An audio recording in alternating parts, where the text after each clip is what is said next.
This is the moment Israel repeatedly struck the Syrian Ministry of Defense in the capital, Damascus. The use of jets and drones in Syrian airspace is a recurring sight. We filmed these Israeli tanks on Syrian territory. Since the fall of the Assad regime, Israeli forces have moved beyond a demilitarized buffer zone and set up at least 10 bases and outposts.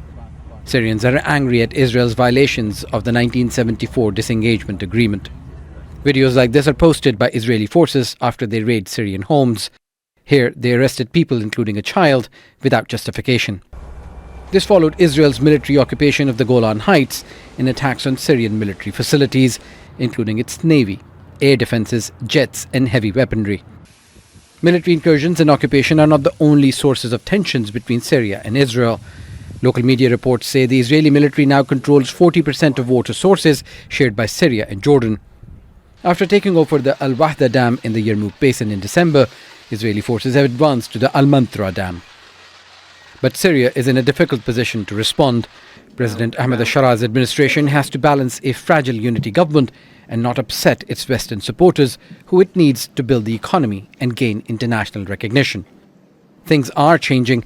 Assalamu alaikum, Sayyid Rais. Ahlan wa sahlan.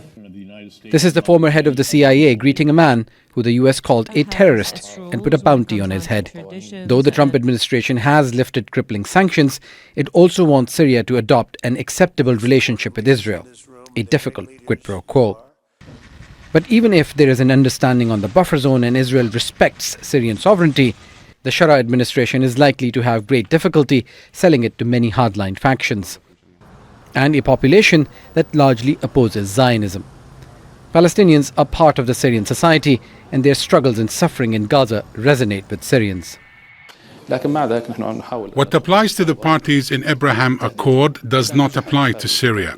Syria is trying to avoid any fighting or confrontations. Meanwhile, Syria has to be respected in this new era. So if calming the situation will succeed, we will be able to discuss the situation related to the Golan Heights and other issues. There is a huge anger in the view of what's going in Gaza, not only in Syria, but in the entire world. And of course, this has an impact on our position towards Israel. And then there are other regional and international considerations. Russian troops are based on Syrian territory, and while any deal may not affect that situation, it's more likely to have an impact on Syria's relationship with Turkiye. For now, Israeli tanks in Syria have been replaced by drones and raids. Beyond this point is Syrian territory under the control of the Israeli government, and any diplomatic overtures will have to be met with balancing not just strong internal resistance, but also regional considerations, including that of Turkey, Jordan, and even Saudi Arabia. And to balance all of that, the Ahmed Al-Sharaa administration has its work cut out for it. Saba Mujawid, Al Jazeera, Quneitra. Don't miss out, get the full picture. Subscribe to Al Jazeera for reliable news and expert insights. Like, share, stay ahead.